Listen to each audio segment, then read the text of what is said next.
오늘도 말씀을 깨닫는 은혜와 함께 하나님 나라를 누리는 복이 있기를 주님의 이름으로 축원합니다. 우리가 계속해서 사사 삼손의 이야기를 보는데요. 하나님의 뜻이 삼손을 통해 결국에는 이루어져요. 너무나 삼손이 구별되지는 못했지만 결국에는 하나님께서 그 구별되지 못한 채로 하나님의 뜻이 이루어지는데 삼손이 선하게라기보다는 악한 방식으로 쓰임받게 되어지죠.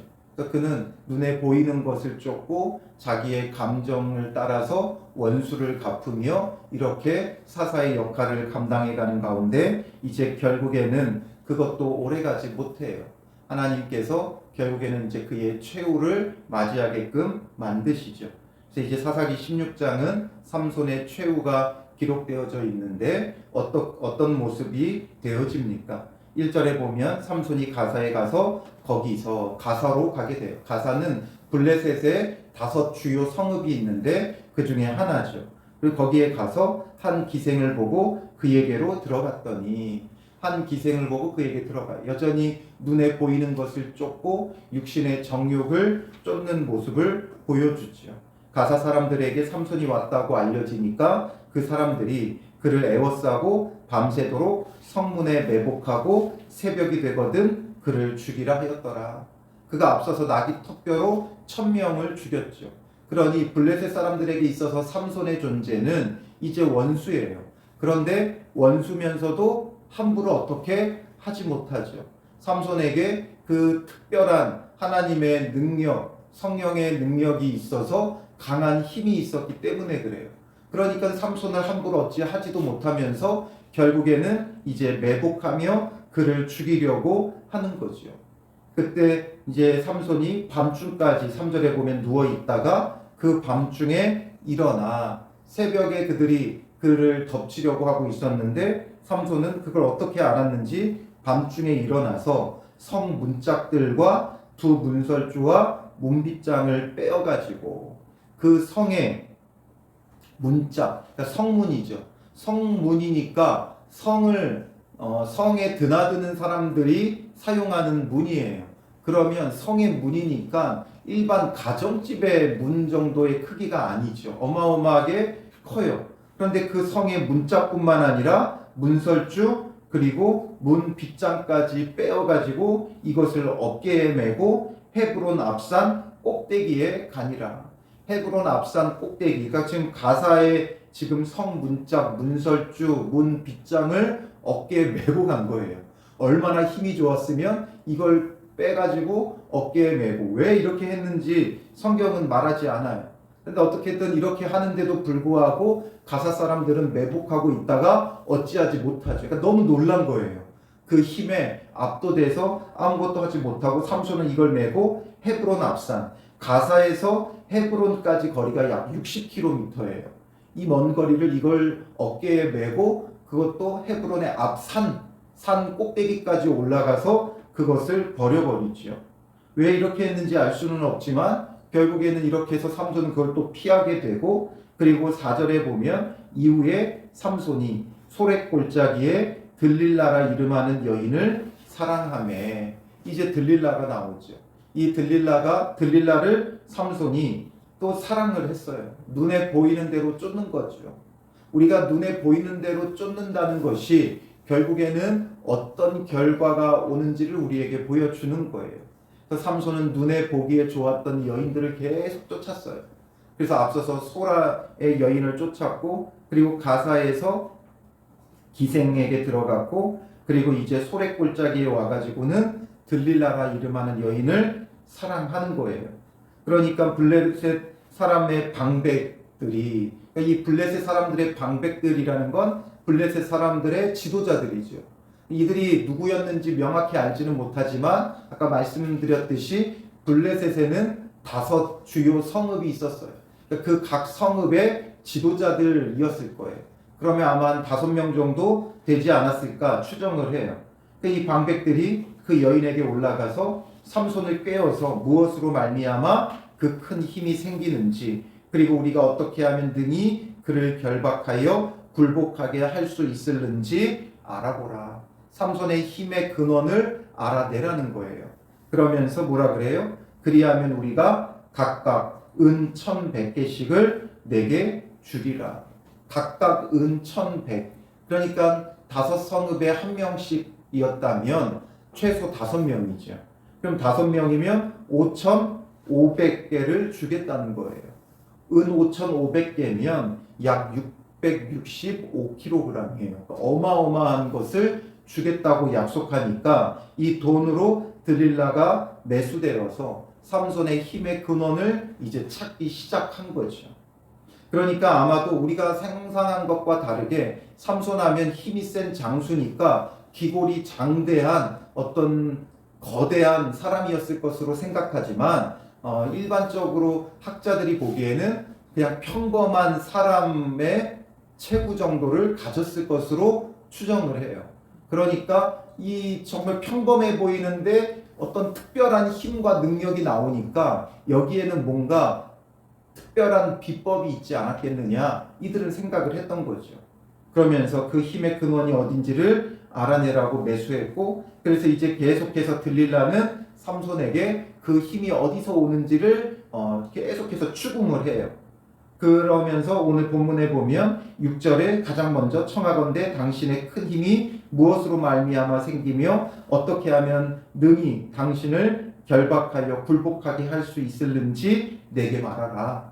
그러니까 삼손이 마지못해 변명으로 거짓말로 둘러대죠. 뭐라 그래요? 만일 마르지 아니한 새 활줄 7으로 나를 결박하면 내가 약해져서 다른 사람과 같으리라. 활줄이라는 건 활시위나 아니면 현악기의 현 이런 것들에 사용하는 말이에요. 그래서 보통 동물의 심줄이나 나무 껍질로 만드는데 굉장히 단단하고 질겨서 보통의 밧줄보다는 강하다라고 생각을 해요. 그러니까 이 새 활줄 7으로 결박하면 내가 약해진다. 그러니까 방백들이 어떻게 해요? 마르지 아니한 새 활줄 7을 여인에게로 가져오매 그가 그것으로 삼손을 결박하고 이미 사람을 방 안에 매복시켰으므로 또 사람들을 매복시켜 놓죠. 그러니까 삼손에게 이제 말해요. 이제 다 묶어놓고 삼손이여 블레셋 사람들이 당신에게 들이닥쳤느니라. 그러니까 삼손이 어떻게 해요? 그 줄들을 끊기를 불탄 삼실을 끊음같이 하였고 그의 힘의 근원을 알아내지 못하니라. 불에 타버린 삼실, 그러니까 그냥 끊어져 버리는 거죠. 삼손의 그 힘을 제어하지 못해요. 그러니까 드릴라가 다시 삼손에게 말하죠. 10절에 나를 희롱하여 내게 거짓말하였도다. 청하건대 무엇으로 당신을 결박할 수 있을는지 이제 내게 말하라. 그러니까 삼손이 이번엔 뭘 말해요? 만일 쓰지 아니한 새 밧줄들로 나를 결박하면 내가 약해져서 다른 사람과 같으리라. 그렇게 했지만 역시 소용이 없죠. 그리고 또 13절에 보면 그래서 또다시 당신이 이때까지 나를 희롱하여 내게 거짓말을 하였도다. 그러니까 삼손은 여인에 약해요. 단호하게 이런 것들을 물리치지 못하고 또다시 말하죠. 이렇게 세 번째 또 물으니까 이번엔 뭐라 그래요? 13절 마지막에 나의 머리털 7가닥을 배틀에 날실에 섞어 짜면 되리라. 이제 결국에는 뭘 언급하기 시작했어요? 자기의 머리털을 언급하죠. 온전하게 다 가르쳐 주진 않았지만 계속되는 추궁에 이제는 자기의 머리털 7가닥을 언급하기 시작한 거예요. 이게 바로 어떤 것이냐면 결국 이것으로 삼손은 또 결박되지 않았고 삼손이 잠을 깨어 배틀의 바디와 날씨를 다 빼내니라. 그런데 이건 뭘 말해요? 계속 반복되는 이 추궁에 점점 말하지 말아야 될 것을 이야기하기 시작하죠. 삭도를 대지 아니한 자기의 머리를 점점 열어주는 거예요. 이게 말하는 게 무엇이냐면 유혹이죠. 유혹과 미혹 이런 것들은 단호하지 않으면 우리에게 다가오는 여러 가지 유혹과 미혹에 단호하지 않으면 결국에는 점점 나도 모르게 빠져들어가는 거예요. 사탄의 유혹과 미혹도 마찬가지예요. 강한 힘으로 나를 억누르는 게 아니라 내게 와가지고 살살 나를 꼬시는 거죠. 그러니까 어떻게 돼요? 처음에는 안 돼요지만 안 돼요 돼요가 돼버리는 거예요. 안 돼요 돼요가 돼버리는 이런 유혹과 미혹에 우리가 넘어진다는 거지요. 그래서 결국에는 삼손은 머리털까지 언급하기 시작했고, 오늘 본문에는 여기에서 끝났지만 이제 이 이후에 우리가 잘 아시듯이 이 모든 것을 다 발설해서 결국에는 삼손은 자기의 힘을 잃고 마는 거죠. 이런 것처럼 미혹은 늘 우리 가운데 있어요. 눈에 보이는 것에 미혹되는 거예요. 삼손이 왜 들릴라의 이런 꼬임을 단호하게 끊어내지 못해요? 눈에 보이는 그 여인을 사랑했죠. 무엇 때문에 사랑했겠어요? 그 여인의 성품이 좋았다거나, 그 여인의 믿음이 좋았다거나, 대화가 잘 통한다거나 그런 것이 아니지요. 이방 여인이었고 가서 그를 보고 사랑에 빠졌어요. 눈에 보이는 거지요. 눈에 보이는 것을 늘 쫓는 거예요. 오늘 우리도 마찬가지죠. 눈에 보이는 것을 쫓아요. 눈에 보이지 않는 하나님보다는 당장에는 눈에 보이는 무언가, 내 손에 쥘 만한 것을 쫓는 거예요. 아담과 하와도 마찬가지죠. 선악과를 본즉 보암직도 하고 먹음직도 하다. 보니까 그 마음이 생기는 거예요. 우리는 눈에 굉장히 약해요. 보이는 것에 굉장히 약해요. 보여지는 것, 보이는 것, 이런 것을 쫓으며 결국에는 그 눈에 보이는 것에 현혹되어 우리의 마음을 점점 빼앗기는 거죠. 삼손도 눈에 보이는 이 들릴라에 현혹되어 자기의 마음을 계속 빼앗기는 거예요. 이렇게 지금 자기의 힘의 근원을 계속 추궁하고 묻는 걸 보면 이 여인은 가까이 해야 될 자예요? 아니에요? 아니지요. 우리가 보기에는 뻔히 보이는데 삼손은 몰라요. 그러면서 자꾸만 그 추궁에 빼앗기죠. 나를 희롱한다고 눈물로 읍소하니까 거기에 마음을 자꾸 빼앗겨요. 여러분 주변에서도 보죠. 가까이 하면 안 될 것 같은데 가까이 하면서 괴롭힘 당하는 사람들. 저 사람은 절대 가까이 하면 안 된다. 우리가 보기에는 뻔히 보여요. 사기꾼이고 그 사기꾼이 우리가 보기에는 뻔히 보이는데 그 사기꾼과 꼭 같이 다녀요, 사람들이. 그게 보이죠. 그게 왜 보여요? 제3자니까 보여요. 3자의 눈에는 보이는데 당사자에게는 안 보인다고요. 그렇다면 그 사람만 그렇겠어요? 오늘 우리도 마찬가지죠. 우리도 가까이 하지 말아야 될 것을 우리도 모르는 사이에 가까이 하고 있어요. 남들이 보면 뻔히 보이는 어리석은 행동인데, 남이 보면 뻔히 보이는 가까이 하지 말아야 될 것인데 정작 우리 자신은 모른다는 거죠. 자기 자신은 모른다는 거예요. 그러므로 이 말씀을 통해서 우리가 적용한다면 이것을 적용해야 돼요. 남들의 눈에는 뻔히 보이는 하지 말아야 할 행동, 가까이 하지 말아야 할 사람, 가까이 하지 말아야 될 것들, 그게 무엇인가를 한번 깊이 묵상해 보세요. 무엇 때문에 내가 나도 모르게 미혹되고 있는지, 무엇에 나의 마음을 빼앗기고 있는지, 끊어야 되는데 끊지 못하는 우리의 죄의 굴레는 무엇인지. 우리가 보기에 삼손은 뻔히 블레셋 여인을 끊어야 한다는 게 보이죠. 그런데 삼손은 몰라요. 오늘 우리도 마찬가지예요. 뻔히 보이는데, 다른 사람들 눈에는 뻔히 보이는데 우리 자신은 모른다는 거죠. 그러니 내게 그런 모습은 무엇일까? 그리고 오늘 말씀을 잘 묵상해 보면 별로 중요해 보이지 않는데 반복되는 중요한 내용이 하나 있어요. 잘 묵상해 보면 같은 내용이 계속 반복돼요. 뭐가 반복되고 있어요? 들릴라가 유혹하는 것도 반복되지만 뭐가 반복돼요? 매복하고 있다는 게 반복되고 있죠. 매복하고 있다는 게 반복돼요. 이게 그다지 중요해 보이지는 않은데 이게 계속 반복돼요. 2절에 보면 그를 에워싸고 밤새도록 성문에 매복하고, 그리고 이제 들릴라가 삼손을 유혹할 때마다 그에게 추궁할 때마다 매복하는 게 계속 나타나죠. 9절에 보면 이미 사람을 방 안에 매복시켰으므로, 또 12절에 보면 그때에도 사람이 방 안에 매복하였더라. 계속해서 사람들이 매복하고 있어요. 매복하고 있는 이유는 뭐예요? 언제든지 기회만 되면 덮치겠다는 거예요. 이게 바로 오늘 우리의 삶 속에 사탄이 우리 삶 속에 매복하고 있는 거죠. 우리가 틈을 주면 그 틈을 타고 사탄은 우리를 덮치는 거예요. 그러니 우리가 우리의 마음에 긴장하고 깨어있지 않으면 언제든지 잡아먹히는 거예요. 날마다 말씀을 묵상하고 회개하고 돌이키고 거룩하기를 힘쓰지 않으면 사탄은 우리를 죄에 넘어지게 하는 자죠. 얼마든지 죄짓게 하는 자예요. 그러므로 베드로전서 5장 8절에 뭐라고 말씀해요?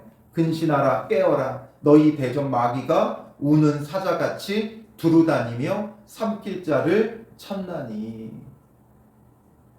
사탄은 마귀는 우는 사자와 같이 두루다니며 삼킬 자를 찾아요. 매복하고 있는 것과 같아요. 그러다가 우리가 조금만 나태해지고 해이해지고 우리의 마음이 미혹되면 우는 사자와 같이 당장 우리를 집어삼키는 거예요. 그러므로 우리는 근신하며 깨어 있어야 돼요. 삼손이 근신하며 깨어 있었다면 그의 결과가 달랐겠죠. 그의 사사로서의 역할이 달랐을 거예요. 이방 여인과 결혼하겠다고 하지 않았을 것이고 이런 가사의 희생에게 들어가지 않았을 것이고 들릴라를 가까이 하지도 않았을 거예요. 그렇다면 그는 그 어떤 사사보다 더 귀하고 값지게 쓰임 받았겠죠. 나면서부터 특별히 구별되고 준비됐던 사람이에요.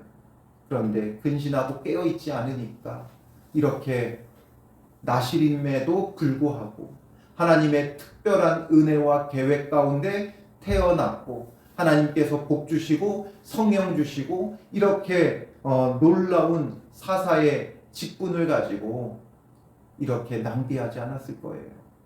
그러니 우리가 정말 중요한 건 무엇이냐? 하루하루 매 순간순간 근신하고 깨어 있는 거예요.